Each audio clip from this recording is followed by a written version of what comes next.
clouds filled the sky and shrouded the docks in a grim, grey shade. A storm had long since passed, but the workmen were on the edge of another approaching. As they scrambled around a recently docked ship, carrying some very important cargo. Everyone was working quickly, and there was no time to dawdle. However, the intense hustle and bustle didn't dampen the spirits of a cheerful little green engine. Luke sat on the deck excitedly. The trip across the sea was a long one. But finally, it was here. The island of Sodor. A place he had always dreamt of going to. He had heard the stories of the engines that worked here, and was always left inspired by them. It became an ambition in his life to one day have an opportunity to travel there, to see the engines and their railways. And now, that dream had come true. Now, Sodor was his home. He was there, as he was needed to work in what was known as the Blue Mountain Quarry. This only made Luke's excitement even stronger. It sounded important. Luke eagerly looked around the ship. He wasn't the only engine on board. There was a yellow one on the opposite track to his own. When Luke was loaded onto the ship, the engine attempted, what he assumed, to be a greeting of some kind. But it was in a language he did not understand. He didn't mind though. Perhaps once they're on firm rails, they'll find a way to communicate. Perhaps they will become good friends. At this moment, however, Luke was more concerned about getting off the ship. He wanted more than ever to reach his new railway and give his wheels a much-needed stretch. He watched the workmen approach him in the yellow engine. Luke saw his chance. Take me up first! Please! Please! The workmen looked over to him. They wanted to get the yellow engine off first, but they could see the eagerness on Luke's face and knew there was no point in arguing, nor was there really any time. And so they agreed. Like a young, giddy child, Luke's eyes widened up at the crane hook, lowering down to collect him. Once attached and secured, Luke was lifted up into the air and slowly moved towards a waiting flatbed. His spirits rose higher and higher.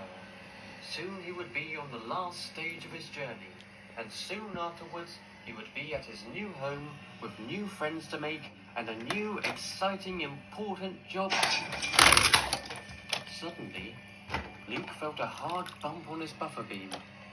He looked down, and to his horror, there was the yellow engine, a clear dent in its top lamp, rolling backwards towards the edge of the ship. Workmen cried and shouted, but no one could help in time.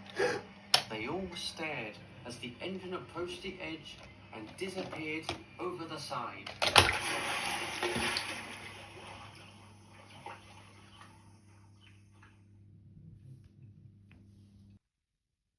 Luke was in a complete daze.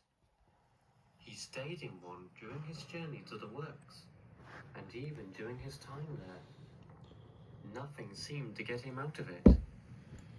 He was checked and inspected for any damage, but he paid no attention.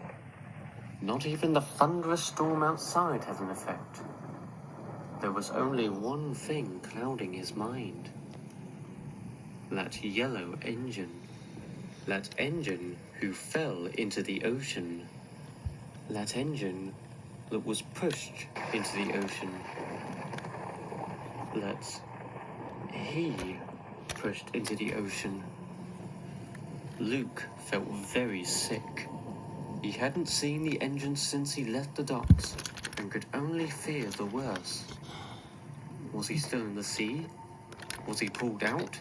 Could he be pulled out? There was not a single answer.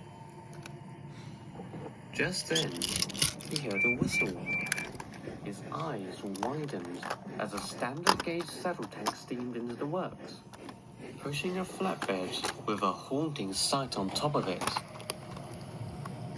Luke immediately recognized it. It was the yellow engine. Only now, he was in a very sorry state. His entire bottom half was a dirty, damp green, and his body had rusted. Luke had never seen such a sight. The workmen walked around the yellow engine, inspecting him closely. Luke could hear them talking, but couldn't make out any words. Finally, they stopped and had a meeting next to the cab. Then, one of them began shaking his head, looking very dismayed. Luke didn't know why, but he knew it couldn't be good. The same man then approached another group of workers that were nearer to Luke. This time, the words were clear. I'm afraid this engine cannot be saved. Not fit for work at all. There is only one thing that can be done. Luke's heart sank. Tears began to build in his eyes. The engine was going to be scrapped, and it was his fault. He tried to look away in shame, only to find another grim sight in front of him. An engine casted in shadows with Luke's very shape. It stared back at him with glowing white eyes and a wide, devilish frown. Look what you could have done. It's all your fault.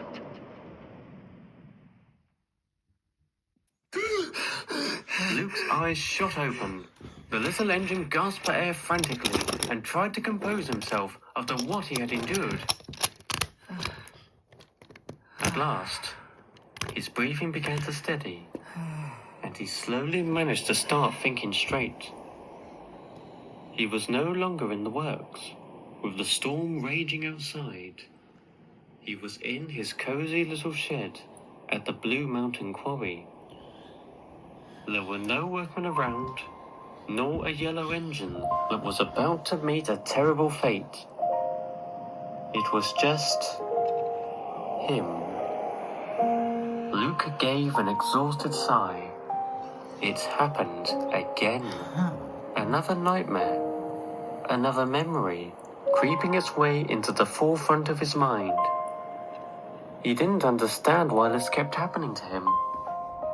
It had been a few months now since Luke's name had been cleared, all thanks to a particular blue tank engine.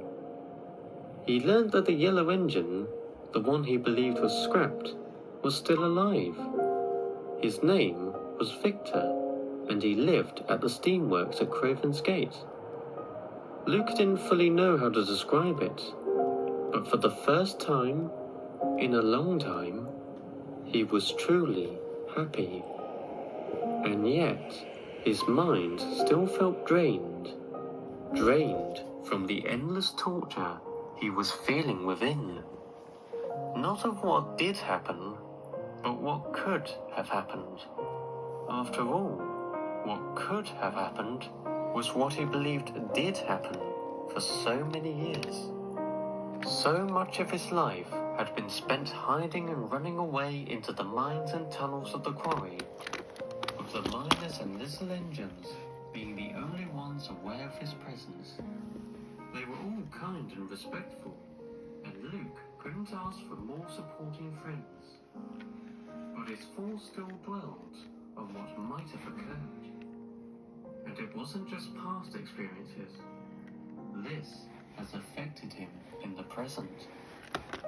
As he went about his work, thoughts of something going wrong would flash before him.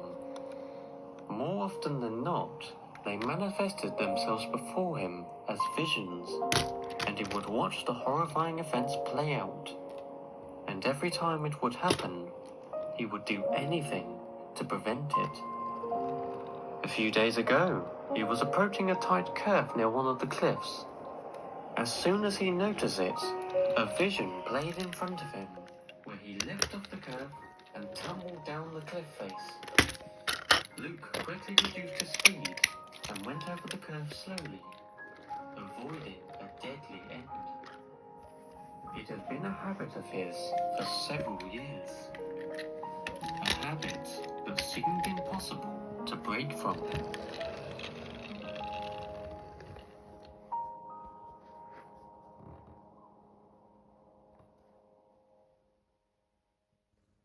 Luke wearily moved around the quarry the next morning. Sleep didn't return to him after the nightmare, so he was slow to start. No matter how hard his driver encouraged him, Luke went at a drowsy pace.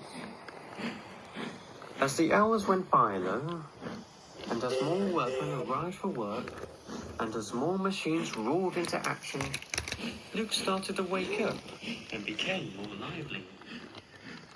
Or at least, that was his outside appearance. So many times did he consider telling his friends about it. It would be the natural thing to do. They did, after all, keep him a secret for so long. But this wasn't the same. How could his friends help him stop seeing these visions? Or even try to help him? Perhaps they would think he was being silly and say he should just try to ignore it. As if he hadn't tried that already. Luke dwelled on these distressing thoughts as he pushed some trucks into a siding. Hello, Luke. The little engine looked up, surprised at the very unexpected sight of the thin controller. Very rarely did he travel up here. Whatever he was here for must be important. Oh, hello, sir. How have you been getting on, Luke? I haven't checked on you in a while. I've been doing good, sir. Luke smiled broadly, hoping that slight stutter didn't warrant suspicion. That's good. Now, I wanted to see you because I have an important job for you. One that'll take you out of the quarry. Luke was left a little startled. Out of the quarry? What would that be, sir? I understand your performance here has been superb, even long before I knew of you. But recently, I think it's high time we test your versatility. My versatility? To see how well you can perform in other areas besides the quarry. You mean like other goods trains or Rusty's maintenance trains, sir? Well, in due time, perhaps. But now, passenger trains are what I want to see you on. Suddenly, Luke felt very pale. It was as if he had instantly been shrouded in the grips of a wintry air. Huh? Passengers? But, sir, I've never pulled passengers before. I'm well aware of that, Luke, which is why your first train won't be alone. I've arranged to have you double head with Scar Lowy. If you falter in any way, he'll be right there by your side. And in that moment, the winter air vanished, and Luke once again felt the warm breeze of the sun. He wasn't going to be alone. Thank you, sir. I think I could do it. Excellent. You shall start tomorrow. Once your work here is done, you can go to the sheds at Proven's Gate to spend the night. Goodbye, Luke. With that, the thin controller walked off, leaving Luke to continue his duties. For a brief moment, he felt at ease. There was a small bit of nervousness, but the thought of Scarlowy, the oldest of the railway's fleet, being there with him, made him feel relaxed. That being said, it didn't stop Luke from gulping when in the corner of his eye, he spotted the shadowy shape of an engine. One with glowing, nightmarish eyes. Luke tried to look away and focus on his jobs, but no matter where he was, he knew he couldn't escape it. He was watching him. You will fail, you know. You will fail, Luke. There's no denying that. As Luke shunted his last set of trucks, the sun was already low, and a shadow began to slowly cast. Peter Sam was the only other engine around, and both had agreed to go to the sheds together. Luke made his way to the turntable, where they had lowered a minute. As he got closer, however, there was something that seemed very out of place. Among all the grey and blue of the quarry was a bright form of yellow. An engine, a tender one by the looks of it, puffing slowly away with a loaded train. Luke stopped by the turntable where Peter Sam was waiting. Peter Sam, who's that yellow engine? Yellow engine? Oh, yes. That was Molly. She's filling in for Paxton for a few weeks. Oh dear, did Paxton have another accident? Goodness, no. He was needed at Brendam Docks. Apparently, it's gotten very busy there lately. And the dockside shanty needed some help. Oh, I see. So why is Molly filling in instead of someone like Thomas? Probably because he has his own branch line to work on, silly. Not only that, but recently there's been a huge order of stone from the mainland, so a big engine is needed. Anyway, come on, let's go home. Okay, Peter Sam.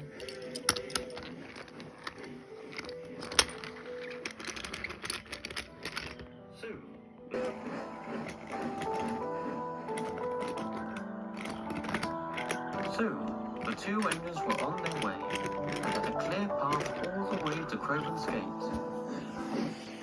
The other engines had already settled down when they backed into their respective berths. They all smiled and greeted Luke warmly. He had never stayed at Crovan's Gate before, so the surroundings of so many engines got a little overwhelming. Oh my, I haven't slept in a shed this big before. Sir Handel perked up at this. You think this is big? If only you could have seen the old one on Mid-Sodor. Now that was quite the size. Skarloey frowned at Sir Handel. So, after all these years, you're still not used to this shed? Oh, no, of course not, Skarloey. I have grown to be quite satisfied here. So, Luke, it is my understanding that you have passenger work tomorrow? Yes, Sir Handel. It'll be my first time, actually. First time?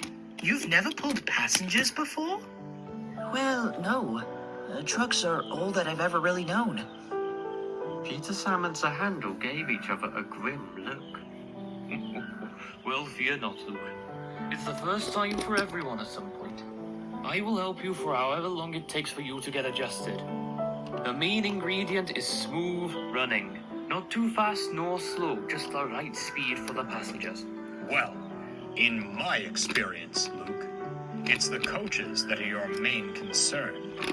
No matter what you do, they'll find anything to complain about. Tricky is what I'd call them. Why, not long after Peter, Sam, and I arrived, do you know what they did to me? Shoved me right off the track. All because I stopped to avoid hitting some sheep. Oh my! Yes, that was very careless of them. All the same, they did have their reasons, didn't they, Sir Handel? Sir Handel blushed, and Skarloey laughed. But remember, Luke, you will be fine if you treat them right. And as long as you are kind to them and keep a good lookout, you shouldn't have any problems. Luke smiled genuinely. The chatter of his friends had lifted his spirits, and in a way, he was looking forward to tomorrow. That small bit of nervousness was still there, but Luke was determined to not let anything go wrong.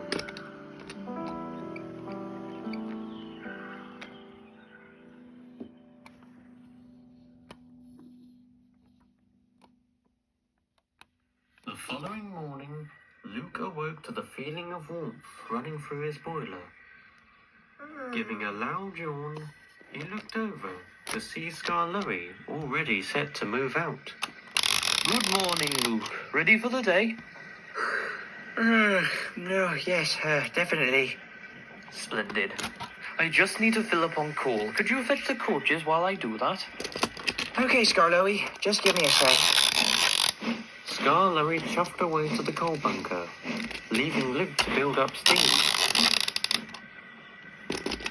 Once that was done, Luke made his way to the carriage shed.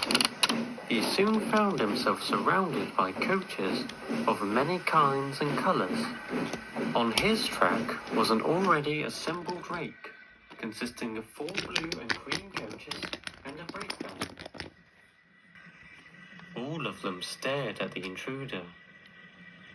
Luke suddenly felt very uncomfortable. The lead coach spoke first. Who are you? I'm Luke. I'm going to be taking you out today. Come along. He then slowly advanced on the train, making sure not to go too fast. Although having no experience with coaches, he was positive that one crucial step was coupling up to them gently. The coaches twittered anxiously to each other as the little engine buffered up to them. Once coupled up, Luke, feeling quite intense, moved slowly away towards the station.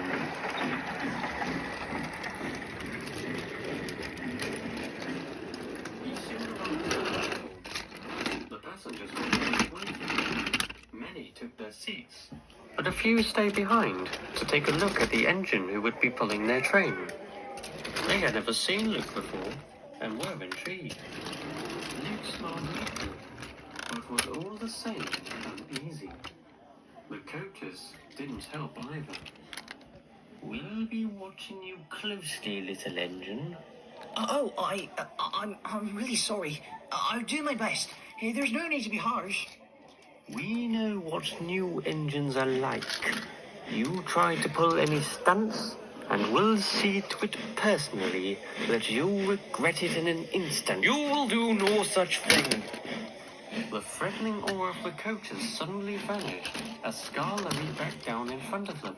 Scarlowy, I wasn't expecting you. I will be assisting Luke today and keeping an eye on him with his first passenger train. It seems, however, that my eye may need to be directed somewhere else. Well, Luke wants to do the best he can, and you will let him. Any past experiences do not excuse threats of harm. Any trick on him will also be a trick on me, do you understand? The coaches silently quivered as Scarlowy winked at Luke. They'll settle down once we're on the move. Luke sighed with relief. No matter what would happen, Scarlowy was there with him. As the last of the passengers boarded the train, the guard blew his whistle and waved his green flag. With a toot from both whistles, Scarlowy and Luke steamed gently out of the station.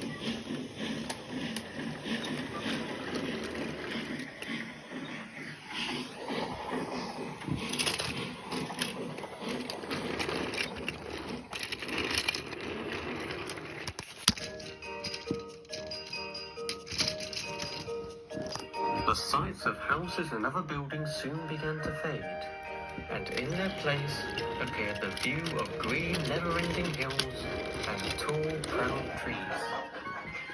Birds chirped and flew around as the 2 little engines travelled through, their pure, bright steam shooting out into the summer air. Scarlowy chuffed along, completely unfazed by anything. To him, this would be like any other journey. Luke found himself on edge. His eyes darted from side to side, looking for anything that seemed out of place.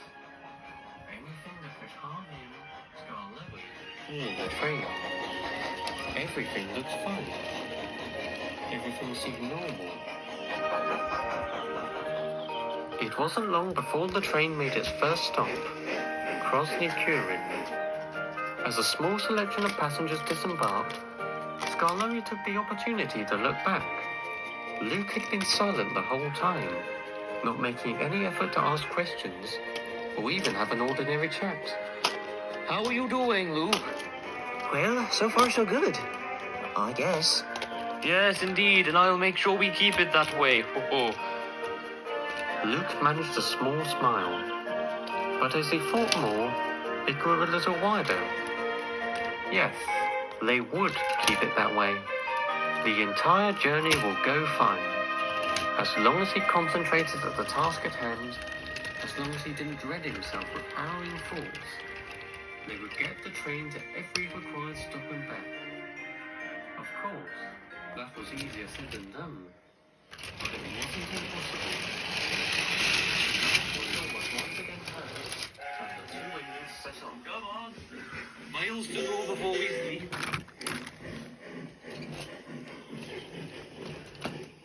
The environment began to change.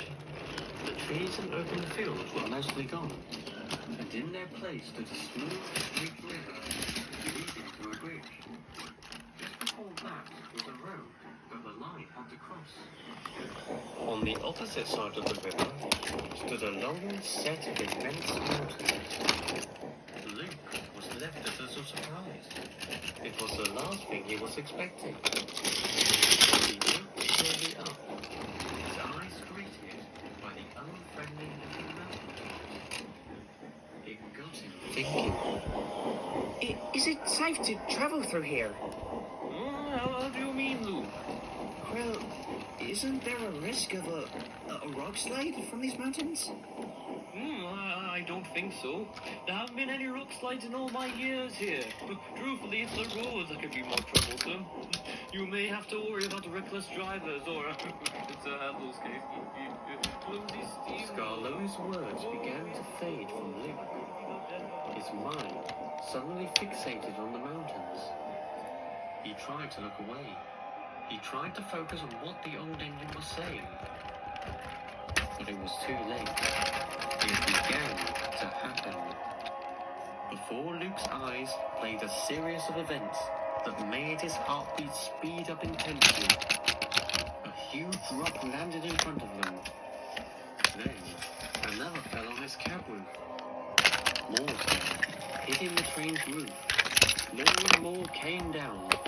The engines, their crews, the coaches, the passengers, all of them wailing in fear and pain for help. But then, in an instant, the entire train was engulfed in a huge wave of Luke, come on, talk to me, boy. Talk to me.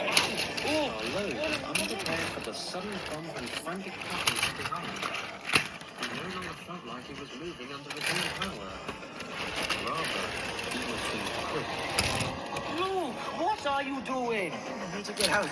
Oh, we need to get out. We need to get out. Come on, come on, come on! Luke slipped fiercely, desperately pushing Scarlo and pulling the train over the crossing far away from the mountains. Even when they were safely away, he didn't stop. His mind overfilled with fury. Finally, his attention was brought back to reality by a furious whistle. Luke, stop right now. Luke braked came on, after much screeching, the train stopped. What followed was the sound of quick gasping breaths. Scarloe glared back at the source. Luke, what on earth were you doing? That was far too careless. There was a rock slide back there. Oh, I had to get us out of here. Rock slide?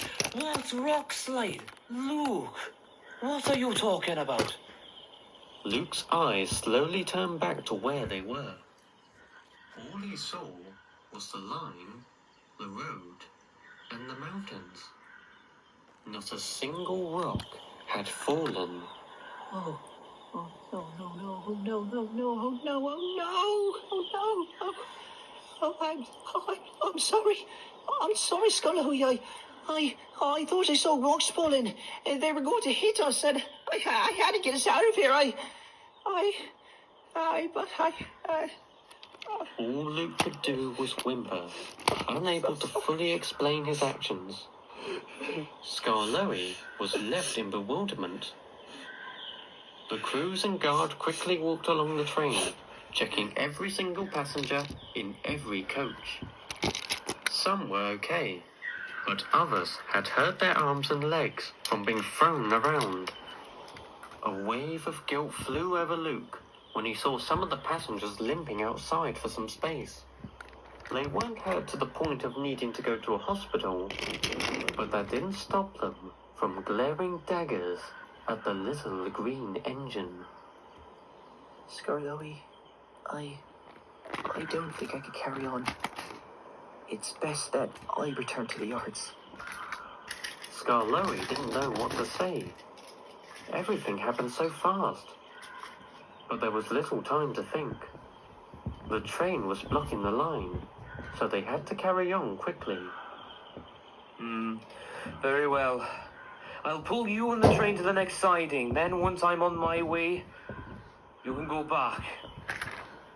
Luke silently agreed.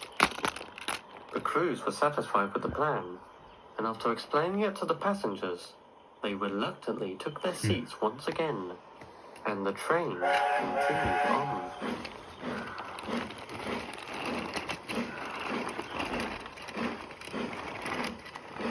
The nearest siding was just outside the next station. Since Scarloey was in front of Luke, he had to move forward and allow Luke to reverse into the siding. Scarloey backed down onto the train and started up.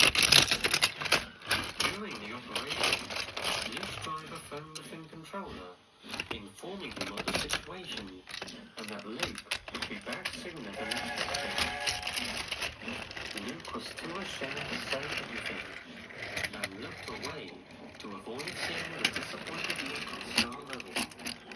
It was because of that, though, that he didn't notice the look of utmost concern on the old engine's face. Not since his years of hiding in the Blue Mountain Quarry had Luke shown this degree of panic.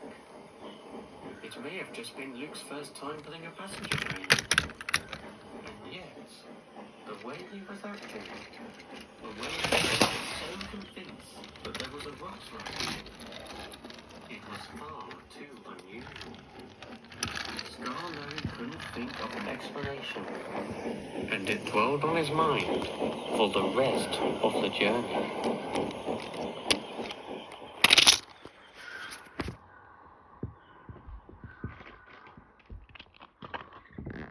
Later, Luke limped sadly into the yards at Groven's Gate. His crew had been respectfully quiet the whole time. As he came to a stop, he saw the fin controller waiting for him. Sir, I know I messed up and I'm so sorry, but I know, Luke. I know what's happened. What I don't understand, though, is why it happened. What made you think there was going to be a rock slide? How could he explain it? He obviously knew why it happened, but how could he tell it to the fin controller? How could someone like him understand? I was just panicking, sir.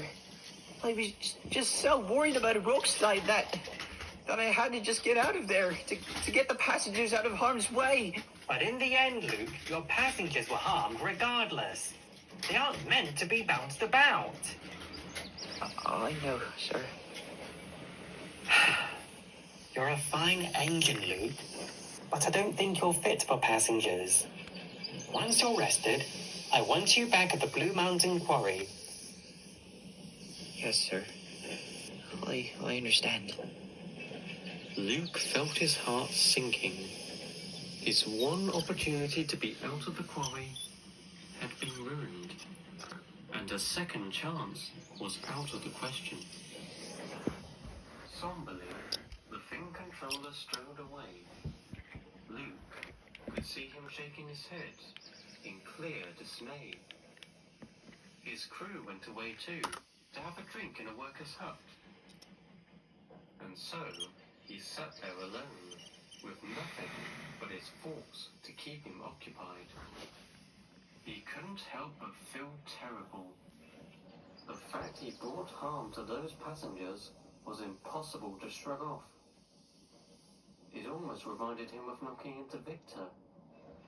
But that was an accident, and was due to things that were beyond his control. This was far from the same. Luke could have controlled himself in that moment. He should have, but he couldn't. He couldn't shake off his fears and stress. Not that he didn't try, but it wasn't enough. It was then that Luke spotted something in one of the shed berths. He began to wince. Once again, he saw it. A demonic black void with those devilish eyes. It began to laugh. A laugh of mockery. I told you. Luke's eyes narrowed. He felt a sudden sense of anger from within. Why couldn't he control himself? Why was this thing always lurking around? Why did it torment him like this? Why does he torment himself like this? Then, Luke's state of anger was broken by a whistle. A whistle that felt familiar. Looking down the standard gauge line, he spotted a bright yellow shape of an engine. The same one he saw at the quarry yesterday. The engine stopped at a red signal. A long line of trucks sitting behind her, filled with stone and slate. She then looked down at the little green engine, staring up at her. Oh, hello. You're Luke, right? Luke blinked. You know who I am? Well, your name is on your tanks. But I've heard from you from Thomas. You're that engine that hid in the Blue Mountain Quarry. Oh, I'm sorry. I'm Molly, by the way. The bigger engine blushed brightly. Luke couldn't help but smile. He didn't know how to fully describe it, but something felt warming about this engine. It's nice to meet you, Molly. And yes, I am that engine. I was shocked when Thomas told me everything about you. Especially when you pulled him from that cliff. You're certainly stronger than you look. Not really. It was harder than it looked, but I had to do my best, of course. Especially after what he had done for me. Luke then looked curiously up at Molly. So, I've heard that you filled in for Paxton. Yes, I've mostly been running between Vickerstown and the quarry. There's a large order for stone and slate on the mainland somewhere. I bring these trains to Vickerstown, and a diesel from the other railway takes them on. Molly then paused, seemingly pondering something. If you don't mind me asking, why are you around here? I would have expected you at the quarry. That's where you work, right? And in an instant, Luke's rather cheerful demeanor became short-lived. I was put on a passenger train today with Scarloey. The thing controller wanted to see how versatile it was. Oh, that must have been fun. How did it go? Not well.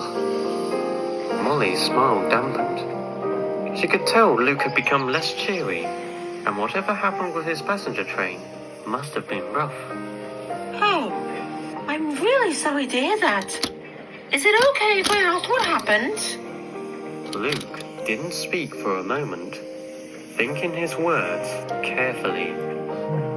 We were passing a set of mountains, and I thought there was going to be a rock slide, so I went fast and away from there as quickly as possible. But there was no rock slide, and I ended up hurting some of the passengers. Oh my! Did any of them need to go to the hospital? I don't think so. Molly felt very sympathetic. She understood the feeling of being down after something not going as planned. However, there was something in Luke's story that she was a little puzzled about. Why did you think that there was gonna be a rock slide? Did you hear one? Well, no, I just panicked, that's all.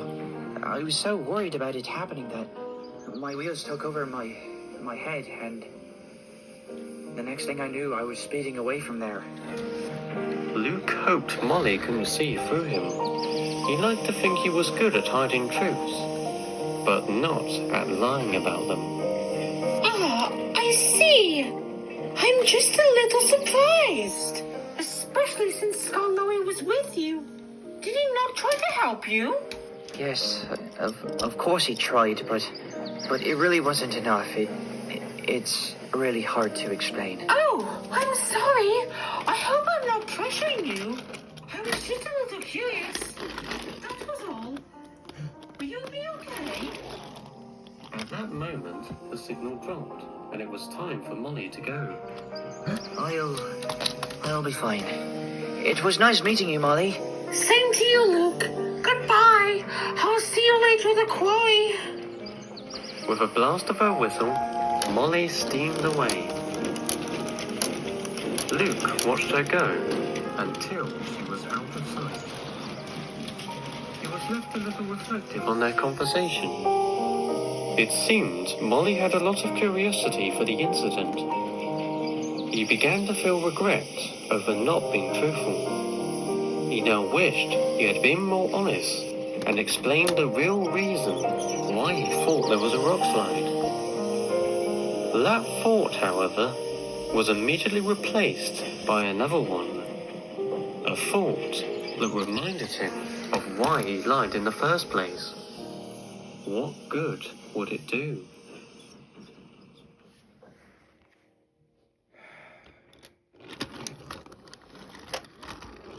It was mid-afternoon by the time Luke reached the Blue Mountain Quarry. He couldn't help feeling a sense of relief as he saw the entrance.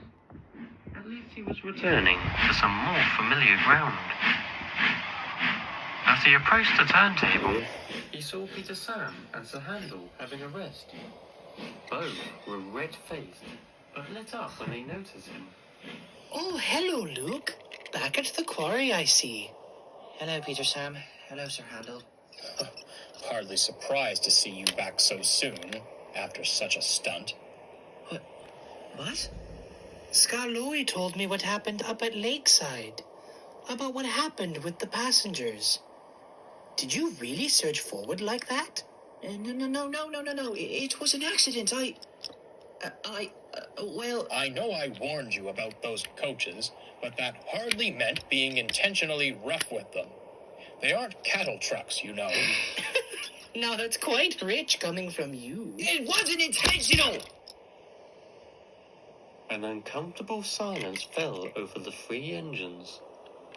Even some workmen stopped, stunned by the sudden outburst. Look, I don't want to talk about it, okay? But if that's all you want to talk about, then just leave me alone. Peter, Sam and Sir Handel exchanged troubled glances. Never before had Luke shouted at them like that.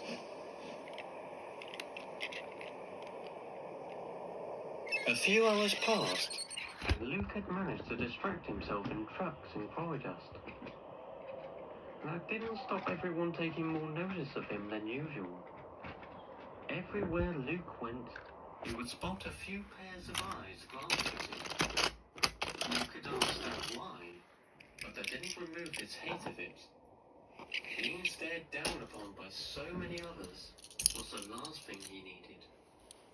So many times did he think about talking back to them, to demand for some solitude. But that would only make him a bigger target.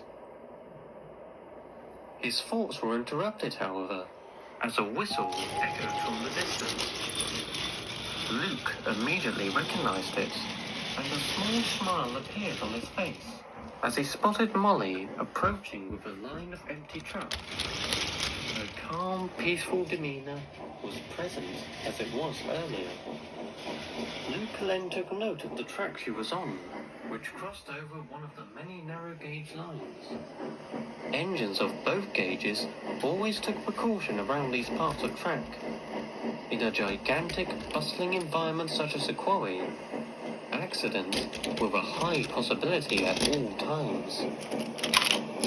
It was in that moment of looking at the crossing that Luke saw something that shook him. Molly wasn't the only one approaching.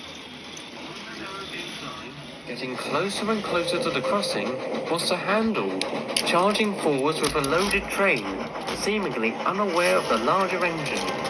Horrified of what was about to happen, Luke looked quickly between the two. The handle was going too fast, and Luke stopped time.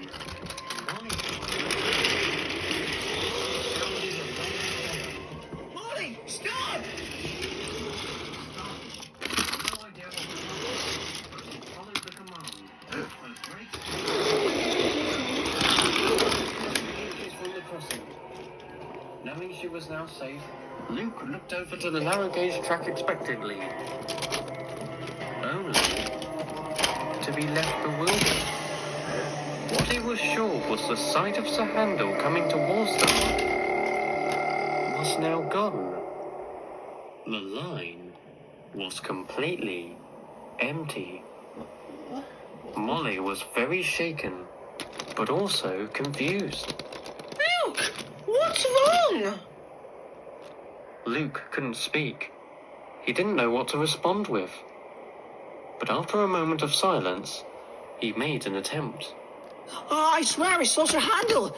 He was coming right towards you at the junction. You were about to crash into him.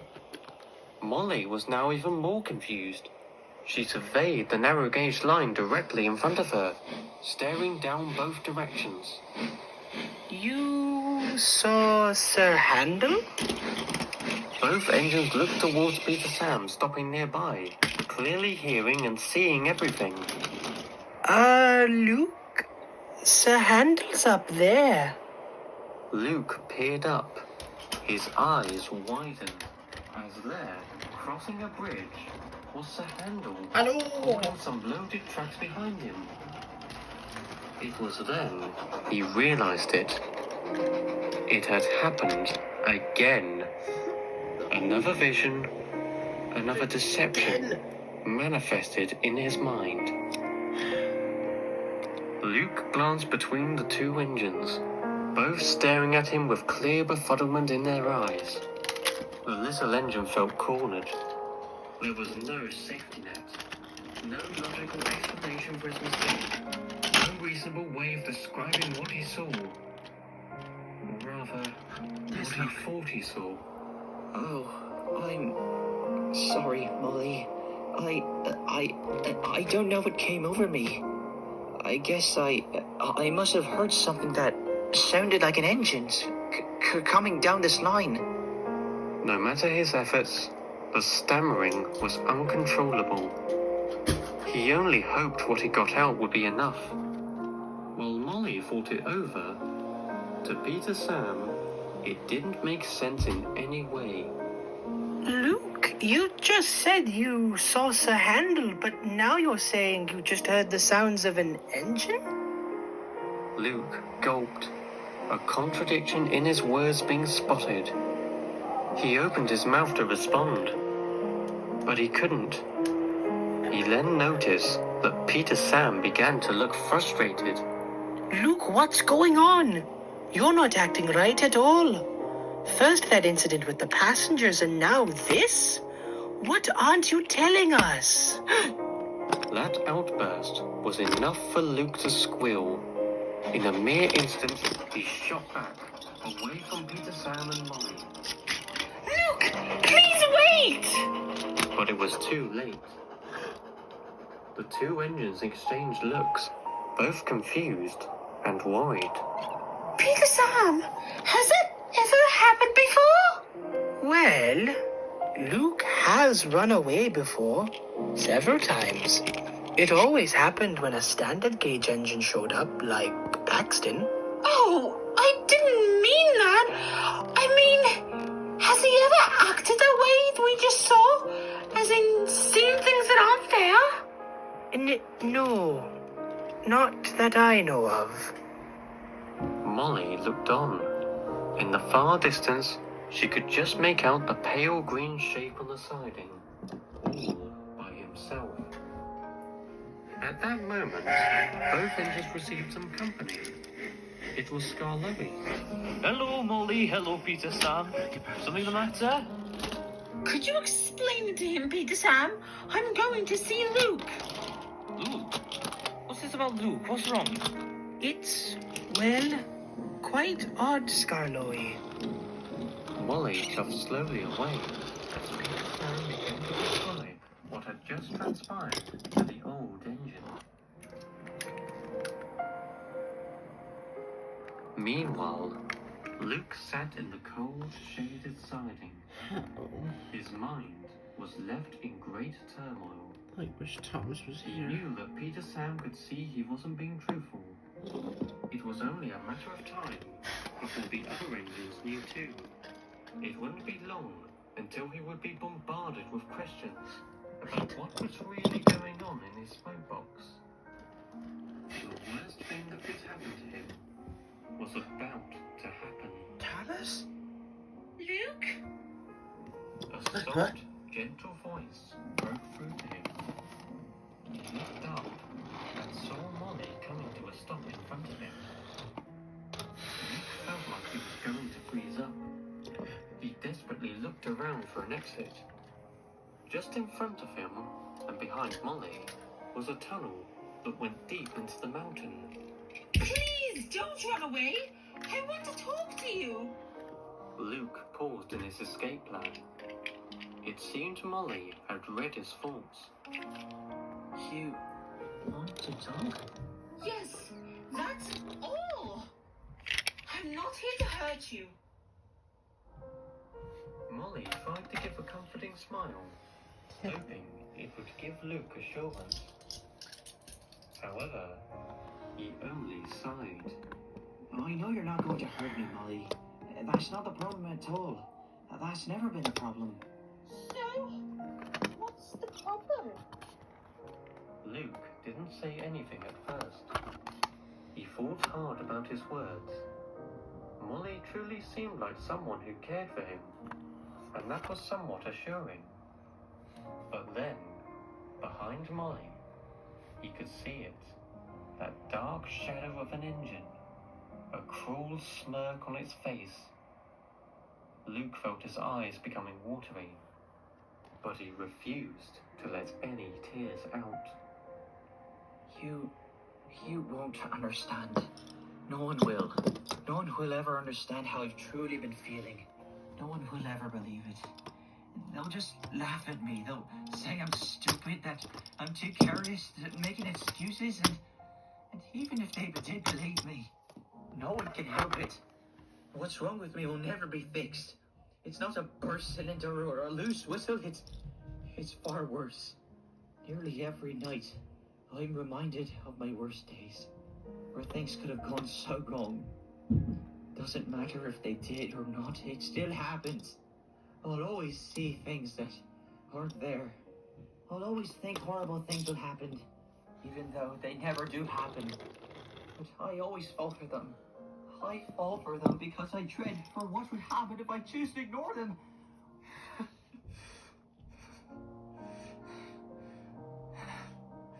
I'm sorry, Molly. I know you won't help me, and I really won't help. But I know it won't do anything. And with that, Luke fell into silence and said no more. Molly couldn't help but feel devastated.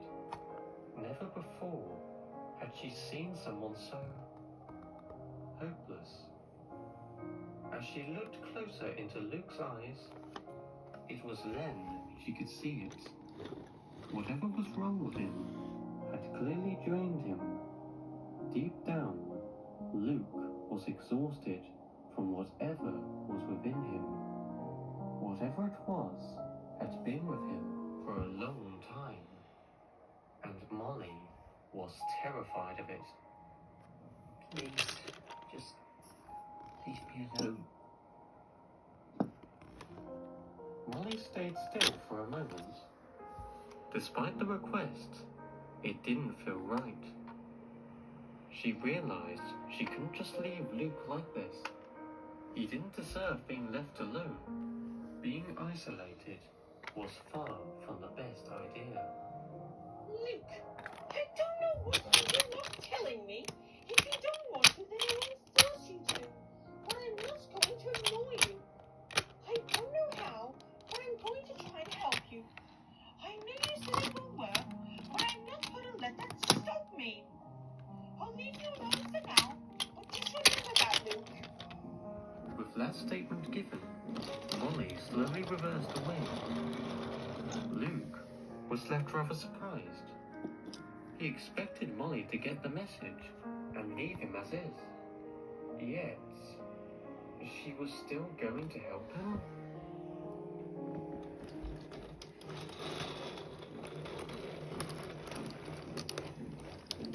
Molly regrouped back with Scarlovi, who by now had the full story. You were there for a while. What did he see? Molly slowly recounted everything. Once she finished, both little engines were shocked. I can't believe it. I can't believe Luke's felt that way the whole time. Nonetheless, Peter Sam, that's what has happened. Poor engine. No one should ever have to suffer in such a way. Scarlowi then looked at Molly curiously. If you are looking for ways to help Molly, there is something we can start off with. Really? What is it? It seems the main issue is that Luke has suffered with this in complete isolation. No one has been there for him to talk to or to support him in his turmoil. I propose that you and I stay here tonight with Luke to give him company throughout his sleep. So, should anything occur, we will be by his side, ready to talk about whatever's been troubling him. That sounds like a good idea. I'll be happy to do that. What about me? Do you want me to help too? Actually, Peter Sam, I will need you in the main sheds with the others. I think it's best if it's just me and Molly here. Should anyone ask where I am, I'm doing late night work here with Luke.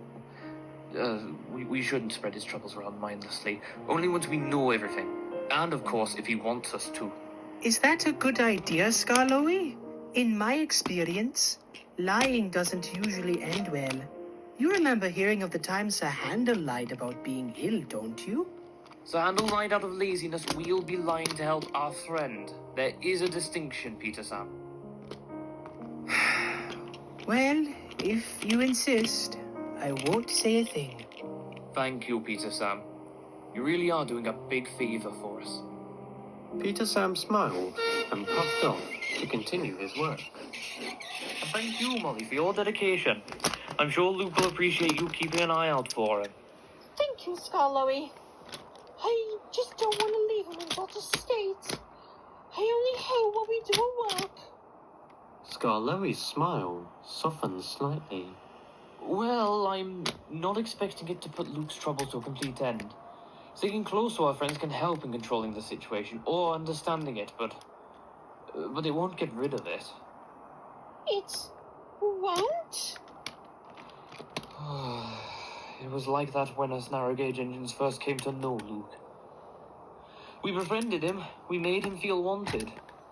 We worked by his side. Yet everything we did never removed his guilt, his shame in what he believed he did to Victor. The old engine glumly looked to where Luke still sat, engulfed in shadow. So, in case not everything is resolved tonight, I want you to remember that, Molly. Just so you won't be disappointed. Molly completely understood. With that, both engines went away to their respective jobs, leaving Luke to his solitude.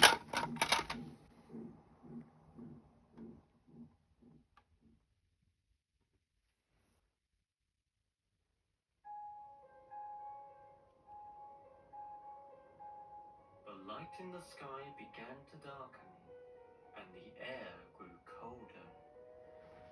Molly was making her way from Vickerstown after making her last delivery for the day. With no more work, she was on her way back to the Blue Mountain Quarry. She wanted to get there quickly, to see Luke as soon as possible. But she understood the risk of going too fast. Besides, her driver would hold her back anyway. crews of both Molly and Skarloey had been informed of the engine's plan and were happy to go along with it. They even had a few words with Luke's crew, who had no luck getting anything out of them. They were just as concerned for their engine and were grateful for what Skarloey and Molly were going to do. Eventually, after what felt like hours, Molly could see the entrance of the Blue Mountain Quarry in the distance, coming closer and closer. She couldn't help feeling a little nervous. Would Luke admit to anything tonight? Perhaps Heaven Skarloey might be too persistent and make him even more uncomfortable. What if he just lashed out at them? As Molly passed under the entrance, she looked around for Skarloey. The old engine had some evening work to attend to, but assured he would be back as soon as he could. It would seem, however, he has yet to arrive. Come on, Scarlet. Please, be here soon. Molly continued her approach to Luke's shed. She began thinking about what exactly she would say to him that she hadn't said already. Some words of confidence? Well, obviously, but what exactly? Being an engine of wisdom wasn't exactly a strong suit of her. All the same, the fact that she was here right now and going to give Luke some company throughout the night was something. Surely, that would be enough. As Molly went closer to the sheds, the quiet atmosphere of the quarry was disturbed. Why do you do this? The voice was What have all I ever too done familiar. for this? The way it spoke, the fear and rage within it, made Molly tense up. Luke? Molly came to a stop just outside the engine shed. Luke's shape could just be made out in the blackness of the inside. Molly could see his eyes, filled with anger, but also terror. Luke, what's wrong? I'm sick being afraid. I'm sick of you torturing me with these twisted nightmares. Why can't I just want to be a normal engine, just like everyone else. Why can't you get it? What are you talking about?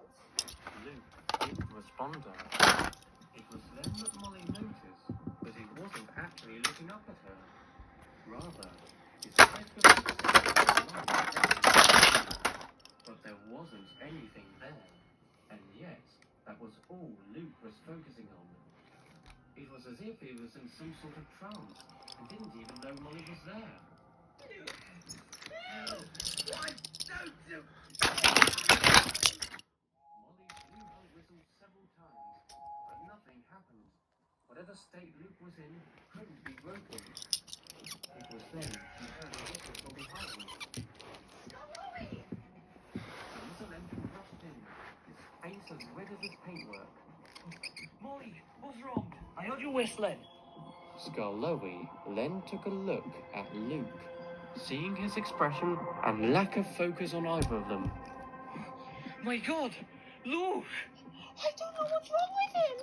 Both engines stared in horror at the uncontrollable rage within their friends as they continued to whistle desperately.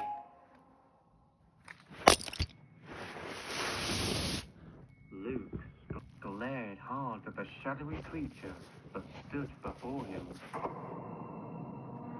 Its mocking smirk building anger within him.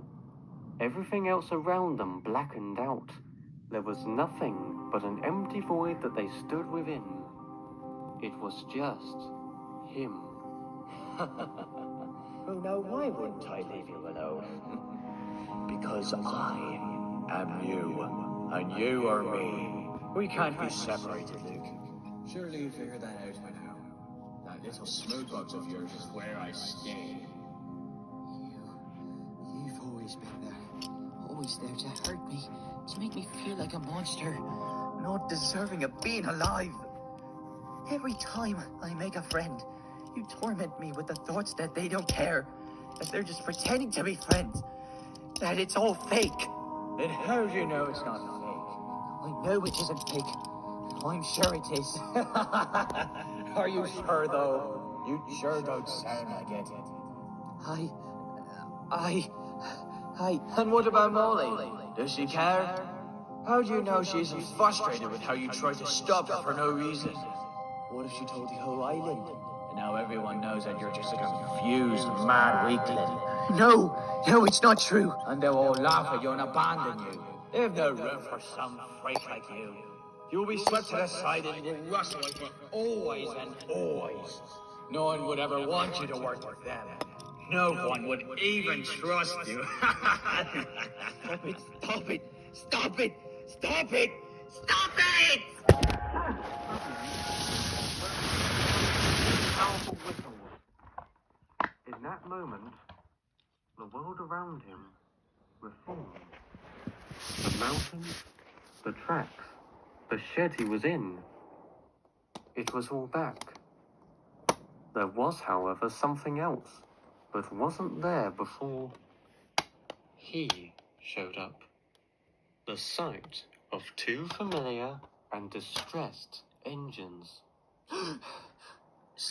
Scarlowy? Molly? Oh, Luke. You can see us? Luke didn't answer. After all his shouting and yelling, he was now speechless. An uncomfortable silence was what followed, all unsure of how to respond to what they respectively witnessed. At last, Luke found his voice.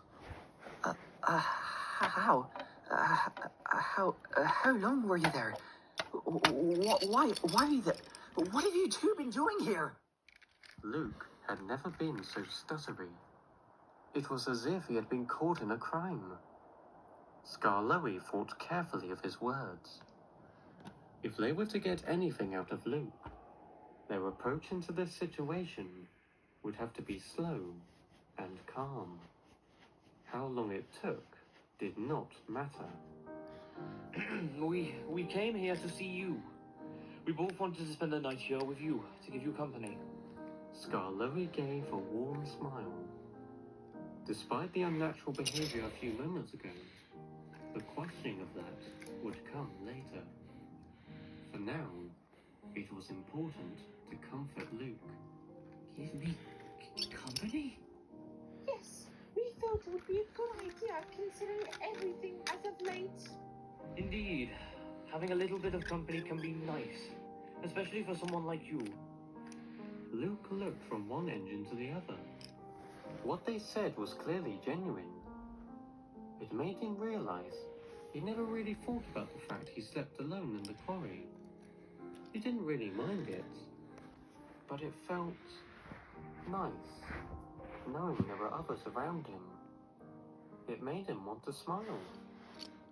It did make him think, though, about the engines that were specifically here right now. He then frowned as it dawned on him their main intentions tonight. He didn't believe they were lying. They just hadn't revealed their other main goal just yet. I know what you're trying to do. You want me to confess, don't you? On what's been going on with me. I've already told you, Molly. Help won't do anything for me. So why can't you just leave it at that? Molly felt dejected. There was that tone in his voice again. That sorrowful, hopeless tone. Skarloey, however, became stern. No, Luke, I will not leave it at that. I won't, because whatever it is has clearly gotten out of hand. You were just yelling and screaming into thin air. Do you really expect us to ignore that? It's pointless. What's wrong with me can't go away. What's been happening with me doesn't even make any sense. Oh, why, Luke? Why are you being so stubborn? Luke glanced at the old engine, seeing the worry as well as the frustration. The frustration, especially, was what Luke feared the most. His eyes began to go glassy. I'm afraid. I'm afraid of what will happen if I do tell you. Skarloey and Molly were a little taken aback. How will you all see me if I tell the truth? How will you know if you'll believe me? that I'm not making it up? What if you'll just laugh at me and think of a lost cause? How do I know if you won't tell the whole island and everyone thinks I'm insane and not fit to work? Luke slowly started to tear up as he spoke. His vision was blurring too. It made both Molly and Scarlowy break up. Whatever it was, whatever had tortured their friend, had pushed him to his breaking point. Scarlowy puffed slowly towards the little engine. Luke, whatever has happened to you won't change anything. We've been friends since the day we met, and no matter what you tell me tonight, we will remain friends. We will? Of course. You were clearly hurt, Luke. You've been hurt for a long time. Too long. And we want to end it. Please, Luke. Even if we can't help, can you please tell us what's wrong? Luke stayed silent, his tears stopping in their tracks. He detailed the expressions of both engines. Suddenly, he didn't feel too scared. He felt lightened. His worries were still there. They couldn't disappear entirely, but they no longer seemed as intense as before. After a long moment of silence, Luke took a long, deep breath. He made his decision. His time of hiding was over. I don't really know what's been up with me. What I do know is that a part of me, some way, it lives inside of me. No one can see it, but only me. The first time I saw it was in the steamworks.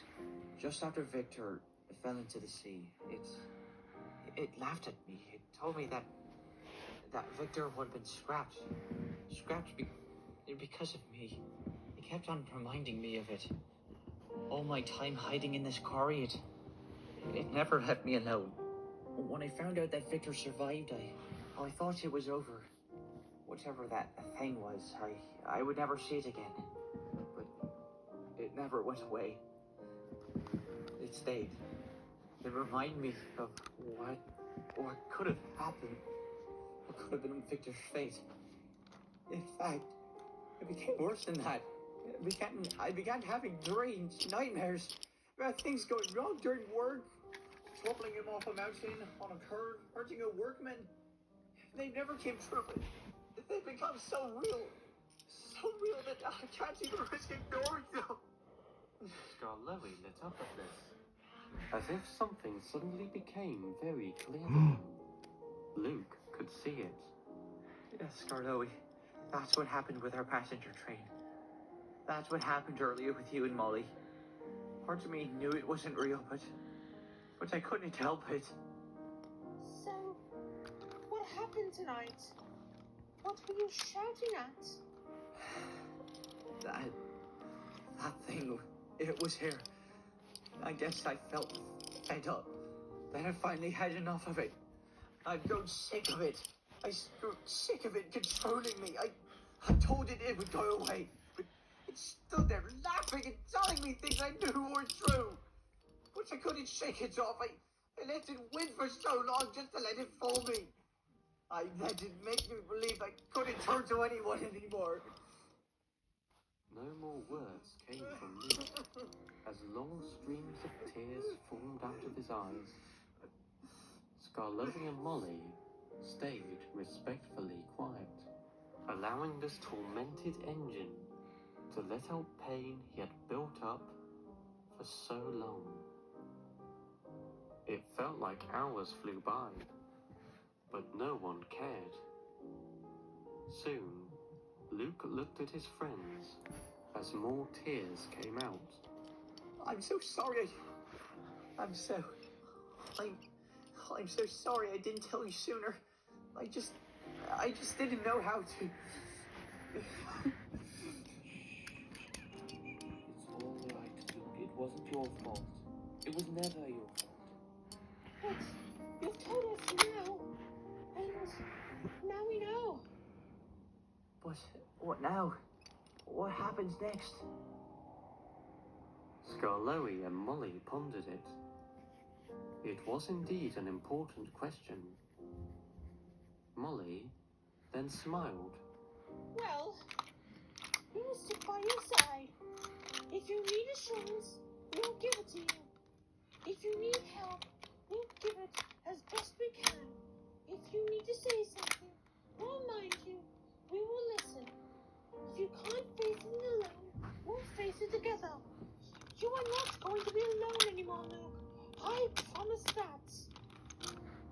Skarloey beamed at the yellow engine. Very wise words, Molly. I'll ensure to do that with you, Luke, and I'll make sure the other engines do so as well. Luke was shocked. You would do that? I wouldn't have it any other way. Skarloey then smirked. Besides, compared to some of our engines, you're much more bearable. Don't let her handle and Duncan know that, though. You'd never hear the end of it. Molly giggled, and for the first time in a long time, Luke gave a long, gleeful laugh.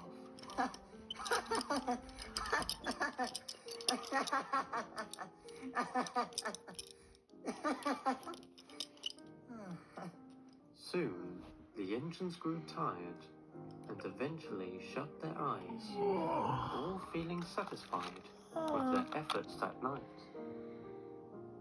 Luke had never felt more relieved, and as the hours went by, he drifted off into a deep, silent slumber. No shadowy engine or horrific dreams disturbed him.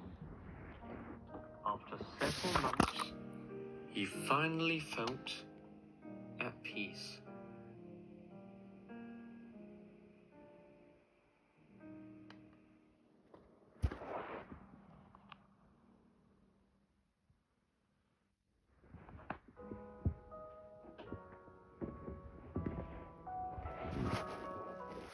Molly and Skarloey were true to their words.